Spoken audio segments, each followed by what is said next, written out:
for the first time in 5 years. We have a lot to discuss, but let me close with this. For over a decade, you and I have spent many hours together, both here and in China and in between. And, I think we spent a long time dealing with these issues. Let me close with this. I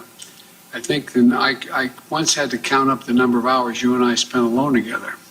I remember being on the Tibetan Plateau with you, and I remember being in Beijing, I remember all over the world. And both first as vice president, then as president. We haven't always agreed, but our conversations have always been candid and always been frank.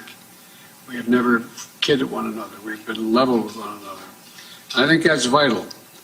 These conversations prevent miscalculations, and they ensure the competition between our two countries will not veer into conflict. Be competition, not conflict.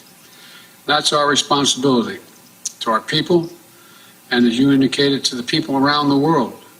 We are the most important alliance or most important relationship in the entire world. And how we get along together is going to impact the rest of the world. And our two countries cannot let any of this competition veer into conflict. And as I say, that's our responsibility. And over the last 4 years, I think we've proven it's possible to have this relationship. And so, Mr. President, I'm anxious to get our meeting started and discuss the issues we have remaining. Thank you. 中方愿同美国政府继续保持对话，拓展合作，管控分歧。